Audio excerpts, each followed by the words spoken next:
ও সেটাই তো দেখি না।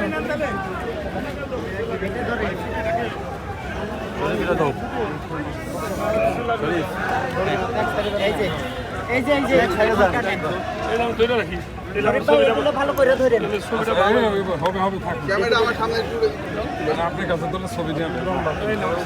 আমরা সবার অনেক বিপদ বছর পরে একজন রাষ্ট্রপতি পেয়েছেন। সব মিলে আমরা দেখছি সর্বোচ্চ ভোটে নির্বাচিত হয়েছেন তিনি এবং আপনাদের ভোটে নির্বাচিত হয়ে আবার রাষ্ট্রপতি হয়েছেন। সেই রাষ্ট্রপতি আপনার নির্বাচিত এলাকায় জাতীয় সংসদের বীর মহান মুক্তিযোদ্ধাদের প্রতি গভীর শ্রদ্ধা জানাতে এসেছেন। সব মিলে আসলে কেমন লাগছে?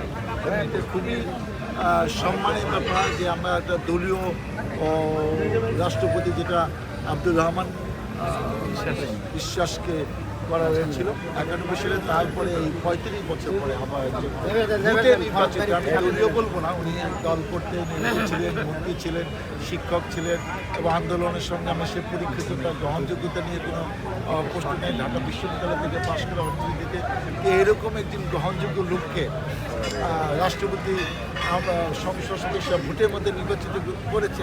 আমি মনে করি এটা বাংলাদেশের জন্য সম্মান করে গেছে। আর আজকে যে মুহূর্ত যে জাতীয় স্মৃতিসৌধ সাভারে, আর সেই এলাকায় আমি একজন সংসদ সদস্য, অতএব আজকে উনি কালকে সম্পর্কে আজকে রাষ্ট্রীয়ভাবে নিয়ম অনুযায়ী, রেওয়াজ অনুযায়ী আজকে নিয়ে এসে আমাদেরকে সাথে নিয়ে উনি শ্রদ্ধা নিবেদন করে গেলেন। খুবই ভালো লাগছে যে এই সরকার নির্বাচিত হওয়ার পরে একটু একটু যে বিভিন্ন কাজগুলো করছে এবং যেসব সিদ্ধান্ত নিয়েছে এগুলো যুগান্তকারী, অতীতে এরকম আমার দৃষ্টান্ত দেখিনি। আমি বিশ্বাস করি রাষ্ট্রপতি, মাননীয় রাষ্ট্রপতি থাকা অবস্থা, মাননীয় প্রধানমন্ত্রী তারেক রহমান প্রধানমন্ত্রী তার নেতৃত্বে এই দেশ সুন্দরভাবে পরিচালনা হবে এবং আরও কিছু যুগান্তকারী পদক্ষেপ আমরা দেখতে পাবো। সময় সেটা বলে দেবো।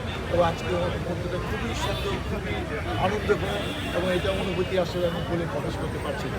মাননীয় এমপির কাছে আমার প্রশ্ন যে রাষ্ট্রপতি নির্বাচিত হওয়ার পর, 23তম রাষ্ট্রপতি নির্বাচিত হওয়ার পর আপনার আসনে সর্বপ্রথম এসেছে এবং সর্বপ্রথমই আপনার আসনে আপনার অনুমতি থেকে ব্যক্তিগত হবে। এটা তো খুবই, এটা আমি বলছি যে আমি এই প্রকাশ করতে পারছি না এবং এইটাই তো যে যে গুরুত্বপূর্ণ দায়িত্ব পাবেন তারপরের দিনই উনি ফুল দিতে এই সাভারে আসেন। এটা আমাদের সাভাবাসী গর্ব এবং এই এলাকার জনপ্রতিনিধি হিসেবে এটা আমারও গর্ব, আমারও ভালো লাগা যে একটু মুহূর্তে আমি থাকতে পারলাম।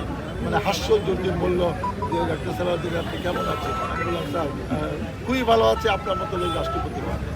এই যে একটা সৌজন্যবৃন্দের আবার কবে দেখা হবে, কারণ রাষ্ট্রপতি তো বছরে একবারই হয়তো আসে, সেই 16 ডিসেম্বর 26 মার্চে, অন্য সময় তার সে যে কোনো জায়গায় ইচ্ছা করলে যেতে পারে না।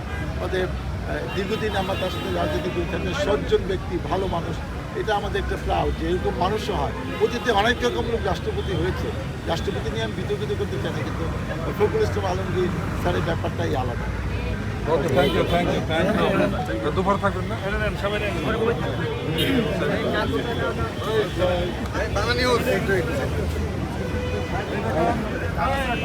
আসসালামু আলাইকুম।